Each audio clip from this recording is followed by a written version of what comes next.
You know what? I'll be the first to say it. I'm about to say it. The right, especially in America, has a huge problem with extremism.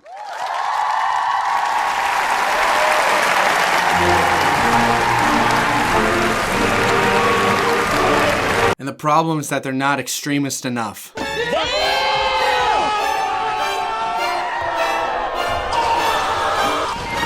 The American left wing embraces their extremists and even covers for them, whether it's keeping them out of prison, paying their legal fees, or simply not talking about their crimes at all. Antifa's an idea, not an organization. Oh, you got it. Not militia.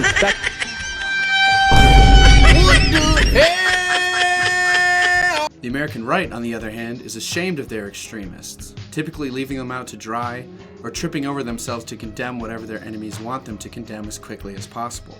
In fact, the most popular Republican candidate of all time is still to this day hated by the Republican establishment. Somebody had to do it. I am the chosen one. Somebody had to do it. That's why today I'm going to get into the history of a few of the biggest right-wing electoral victories of the 20th century, how those victories came about, and how the right could take advantage of the current moment to make those victories happen again. And before we get started, let me just define the difference between the right wing and the left wing as I see it. The American left values equality overall, and the further left you go on the spectrum, the more important equality becomes. Neoliberals love equality of rights, democratic socialists want equality of standard of living, and communists want full-blown equality of outcome. I'm very hungry. This heavy focus on equality is the reason behind the leftist love for planned economies, regulation, and big government.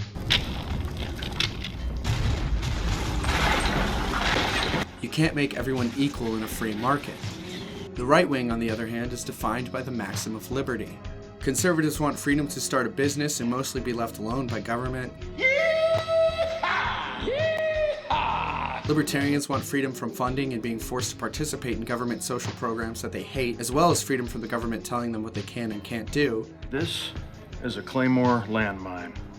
Use that to protect your property. And anarcho-capitalists want freedom from every possible government tax and even government protection. I don't need you to build roads or do policing. I have a killdozer and everyone I know conceal carries. Holy shit. This is why right-wingers tend to value free markets, hate government, and want to conserve social and traditional hierarchies, like the church and the family. So when I'm talking about right-wing extremists, I just mean right-wingers that value liberty an inch more than the Republican establishment. So basically, people who value liberty at all. Every person on social media should be verified by their name. It's so dumb. It's so dumb, it's brilliant. No! It's just dumb! Now, love him or hate him, everyone knows the name Ronald Reagan. In fact, it's hard to imagine a world where Reagan never won the presidency, simply because, right or left, everyone agrees that his administration had extremely long-lasting consequences. There you go again. Whether those consequences were positive or negative is where people disagree heavily, but we're not going to get into that today. What I'm more focused on is the fact that just a few short years before Reagan won the presidency in an absolute landslide trouncing of Jimmy Carter, nobody thought he was a serious candidate, especially not the establishment of his own party. The exact same can actually be said for Margaret Thatcher, Conservative PM of the United Kingdom from 1979 until 1990. Thatcher and Reagan, before winning the highest leadership positions of their respected countries, were both considered to be right-wing extremists. You keep using the word. I don't think it means what you think it means. Who were destined to lose, as there's no way they would ever be politically viable. They were the right of their respective parties, and neither of their political careers had promising starts either. Reagan's first experience in politics was attaching himself to the Barry Goldwater 1964 presidential campaign as a celebrity spokesman. Goldwater was considered to be the most conservative candidate since Coolidge, but coming off the back of President Kennedy's assassination in 1963, Goldwater stood no chance and lost the popular vote to the incumbent former Vice President Lyndon B. Johnson by the biggest margin since James Monroe ran for president unopposed in 1820, a crushing 61%. Similarly, Margaret Thatcher made 3 different attempts for Parliament between 1950 and 1954, and lost all 3. Loser! You're a loser! Often seen as annoying and naggy due to her high speaking voice and fast manner of talking. Women. Women. However, things eventually turned around for both political outcasts. After the Goldwater disaster, Reagan ran for governor of California and won in a landslide, claiming 55 out of California's 58 counties, including LA. Thatcher, having finally won a seat to Parliament in 1959, became the Shadow Secretary of State for Education and Science in 1967, upgrading to Education Secretary in 1970 after the Conservative Party took control of Parliament, the same year Reagan won re-election for governor in California. However, the same year that Reagan and Thatcher were finally starting to get some political victories, their respective parties were suffering. In 1972, the beginning of the Watergate scandal broke wide open, and later on, Spiro Agnew, the vice president, was indicted on several different criminal charges and resigned, in his own words, fearing for his life. Nixon replaced Agnew with Gerald Ford, a man liked by both parties. After Gerald Ford was appointed vice president, Nixon resigned, leaving Ford the presidency. One of Ford's first acts was to proactively extend a presidential pardon to Nixon, though he hadn't even been charged with a crime yet. Finally, I feel that Richard Nixon and his loved ones have suffered enough. Nixon's back! Now, you might be thinking that that sounds corrupt as hell, and that it's an obvious quid pro quo.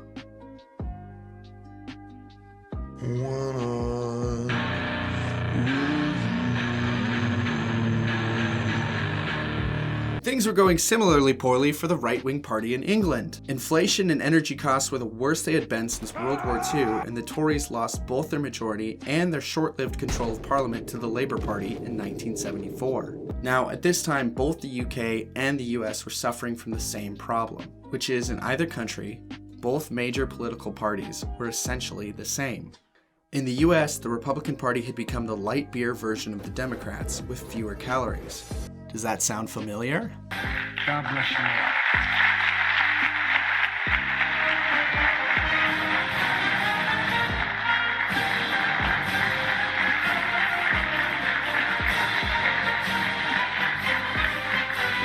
In fact, the GOP understood the failure of Barry Goldwater's 1964 campaign as the end of old-school conservatism. This is the worst! Showing forever that voters would never care again for a small government, free market candidate. Nixon tried to fix the economy by instituting wage and price controls, and Gerald Ford attempted to curb inflation not by cutting government spending, but through encouraging Americans to plant their own vegetable gardens and use carpools.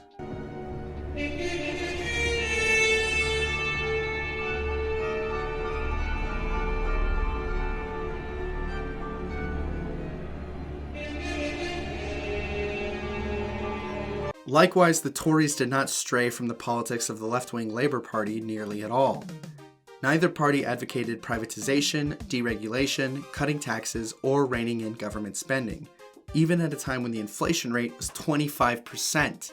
If the Labour Party was Oreos, Tories were great value twist and shouts, and the British people were sick to their stomach. Shout out to all my Walmart homies out there. Economically, things were not much better in America. After Gerald Ford finished out the rest of Nixon's term, Jimmy Carter won the presidency in 1976, and then the US got hit with stagflation, an economic nightmare where the economy was both stagnant in terms of growth and racked with high prices. Does that sound familiar? In fact, in the last year of Carter's presidency, the inflation rate hit almost 14%. Later that year, Reagan challenged Carter for the presidency and won. Are you better off than you were 4 years ago?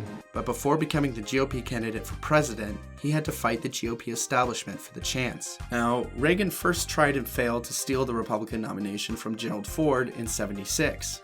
Although he almost succeeded, his downfall came from choosing liberal Pennsylvania Senator Richard Schweiker as his VP before he had even secured the nomination. His fans at the time were incredibly disappointed, as the biggest reason they liked him was that they thought he would finally be the guy that wouldn't just talk like a right-winger, and then govern as a Democrat as soon as he got into office. Speaking of Democrats, as Carter took power, the economy both at home and abroad only continued to worsen. Energy prices continued to rise, and people began to lose the ability to afford the spike in cost. Does that sound familiar? Pinwheels in my head! But, heading into the election of 1980, many in the Republican Party saw Reagan as too extreme. Just as the old Tory leadership had viewed Margaret Thatcher before she replaced them and became Prime Minister in '79 under the most extreme right-wing policy positions in decades. In fact, the more experienced GOP establishment ran the relatively obscure George H.W. Bush against the obviously popular Reagan for the nomination. The entire intention behind Bush's candidacy was to stop Ronald Reagan, and after Bush won Iowa and then New Hampshire, it looked like he was going to succeed. But Ronald Reagan, in a stroke of brilliance, invited Bush and all the other Republican nomination seekers to a debate he personally funded and absolutely dominated. Could you turn that microphone? You asked for me if you would... I am paying for this microphone, Mr. Reagan's debate skills not only led him to the presidential nominee for the Republican Party, but all the way to the presidency, as he skillfully shut down both the independent candidate and the sitting president with ease. There you go again. Months before, the GOP establishment was worried that Reagan's presidential run would end in another catastrophic Goldwater situation, thanks to his extreme political views. When the results of the election came in at the end of 1980, it was another Goldwater situation. Only this time, it was sitting President Jimmy Carter who only won 6 states, while Reagan ushered in the greatest Republican victory since President Eisenhower. Now, as you probably caught on, we are living under extremely similar circumstances to the 1980 Ronald Reagan presidential run.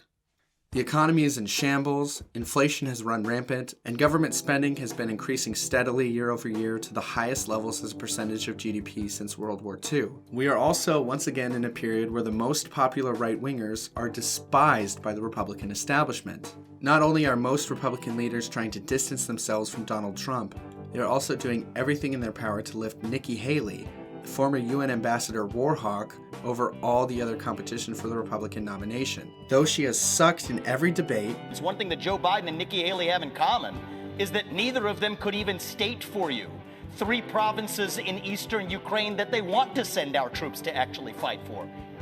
Look at that. This is what I want people to understand. These people have, she has no idea.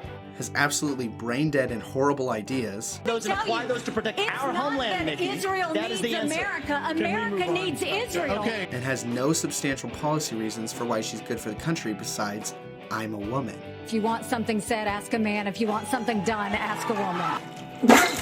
While candidates like Trump and Ramaswamy are branded as too extreme, they are clearly the most popular with the actual base of the Republican Party. Furthermore, Ramaswamy is chided as being inexperienced as well as extreme, much like Reagan was before him.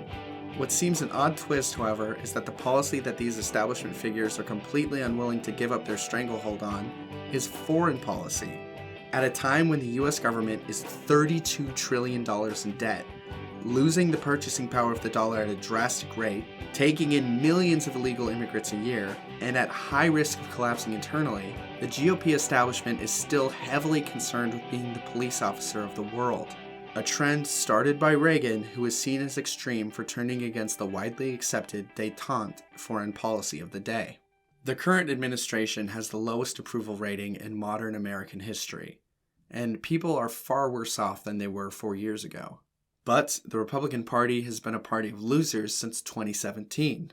The mainstream Republicans are blind to the needs of the country and even blinder to the fact that they have to change. If I were Republican, I'd be thinking it's time for some new leadership. Moreover, it's time for some extremism. Hey guys, thank you so much for watching. If you like this video, I highly recommend that you go and buy Michael Mellis's new book, The White Pill. Most of the information from this video came from chapter 11 of that book, so if you have any questions or want to look up the sources or anything like that, go buy The White Pill and read it, and then all your questions will be answered. If you like this video and you want to see more Mike Foolery, remember to subscribe, put a like on the video, and comment telling me what you liked. Alright, peace out guys.